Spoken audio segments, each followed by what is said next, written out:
मुझसे नहीं होगा ये सब। मैं रोज़ रोज़ के इन झंझटों से तंग आ गया हूँ। तुम अपनी माँ से कह दो कि मैं रोज़ ऑफिस से छुट्टी लेकर अस्पताल के चक्कर नहीं लगा सकता और ना ही उनकी महंगी दवाइयों का खर्च उठा सकता हूँ।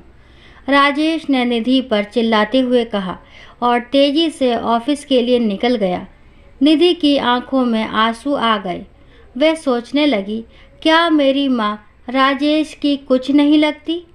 क्या राजेश की अपनी माँ बीमार होती तो क्या वह उनका इलाज नहीं कराता? क्या तब भी वह डॉक्टरों की फीस और दवाओं पर होने वाले खर्चों को ऐसे ही जोड़ता?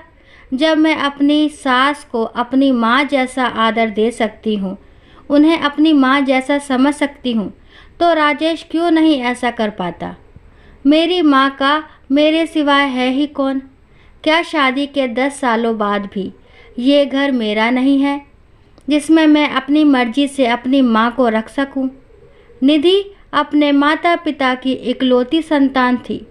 उसके माता पिता ने बड़े अरमानों से और धूमधाम से राजेश के साथ उसका विवाह किया था।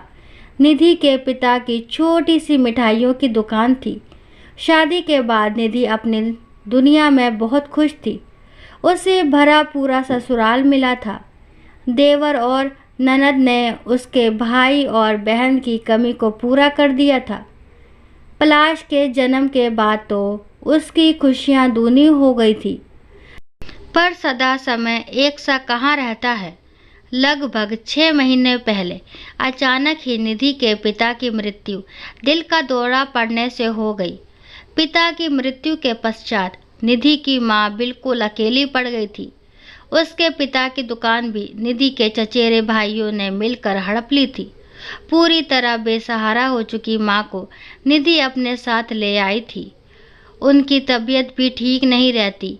हालांकि माँ उसके साथ रहना नहीं चाहती थी, पर निधि अपनी उस माँ को कैसे छोड़ देती जिन्होंने उन्हें जन्म दिया था, अपनी उंगली पकड़कर चलना सिखाया था। शुरू में तो सब ठीक चल रहा था, परंतु कुछ समय बाद ही निधि की सास को छोटी छोटी बातें बुरी लगने लगी थी। तुमने अपनी माँ को चाय पहले क्यों दे दी? अपनी माँ को दूध क्यों दिया? मेरे पोते को अपनी माँ से दूर रखा करो। पता नहीं उन्हें क्या बीमारी है। कब तक तुम्हारी माँ यहाँ रहेगी?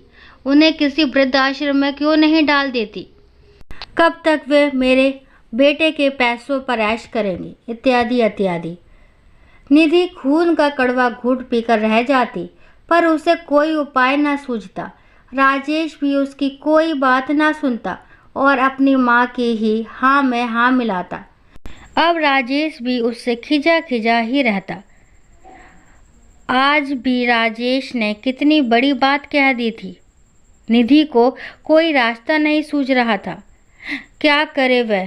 क्या सच में अपनी माँ को किसी वृद्धाश्रम में डाल दे? पर वह जब अपनी माँ के बारे में सोचती तो उसका मन स्वयं को धिक्कारने लगता। क्या मेरी माँ के प्रति मेरी कोई जिम्मेदारी नहीं है? क्या माँ का कसूर सिर्फ यह है कि वह एक विधवा है और एक बेटी की माँ है? बहुत देर तक सोचने के बाद निधि एक निर्णय पर पहुंच गई। शाम को जब राजेश वापस आया तो निधि को अपने कमरे में देख हैरान रह गया। निधि ने अपना सारा सामान बांध लिया था और अपनी माँ के साथ घर छोड़ने के लिए तैयार थी। उसने बड़े सीधे शब्दों में राजेश से कहा, आज तुमने मुझे इस बात का एहसास करा दिया है राजेश के ये घर सिर्फ तुम्हारा है। मेरी इच्छाओं और भावनाओं का तुम्हारे जीवन में कोई मोल नहीं। तुम्हारा घर छोड़कर मैं अपनी सहेली चित्रा के घर जा रही हूँ। उसने मुझे अपने स्कूल में पढ़ाने का प्रस्ताव दिया है। अपने जीते जी मैं अपनी जन्मदात्री माँ को किसी वृद्धाश्रम में नहीं छोड़ सकती। राजेश ने तो इस स्थिति की कल्पना भी नहीं की थी। वह निधि को कमज़ोर समझता था। उसे लगता था कि उसके ऊपर पूरी तरह से आश्रित निधि उसे छोड़कर जाने का सपने में भी नहीं सोचेगी। पर ये क्या कह रही हो निधि? घर छोड़कर कहाँ जाओगी? तुम्हारे बिना पलाश को कौन संभालेगा? घर की देखभाल कौन करेगा? राजेश ने सकपकाते हुए कहा। सोच लो राजेश, यदि तुम्हें पलाश की माँ चाहिए तो उसकी माँ की माँ को भी पूरा सम्मान देना होगा। जहाँ मेरा और मेरी माँ का सम्मान नहीं, वहाँ मैं एक पल भी नहीं रहूँगी। जहाँ तक पलाश की बात है, मेरी ममता मेरे आत्मसम्मान के सामने तुच्छ है। तुम सब मिलकर उसका अच्छा ध्यान रखोगे, ऐसा मेरा विश्वास है। निधि ने दृढ़ शब्दों में राजेश को जवाब दिया और अपनी माँ का हाथ थामे दरवाजे की ओर बढ़ चली। मुझे माफ़ कर दो बेटी, मैं अपने पुराने विचारों के आवरण को हटा नहीं पा रही थी। आज मैंने तुम्हारी जगह अपने को रख कर सोचा तो मुझे एहसास हुआ कि मैं कितना गलत सोचती थी। आगे से मैं और तुम्हारी माँ अच्छी सहेलियों की तरह एक साथ एक घर में रहेंगी। तुम कहीं मत जाओ बेटी, क्योंकि बिना गृह लक्ष्मी के कोई भी घर सदा बिखर जाता है। निधि की सास ने बड़े प्यार से निधि को समझाते हुए कहा। आज राजेश और उसके परिवार को गृह लक्ष्मी का महत्व समझ आ गया था।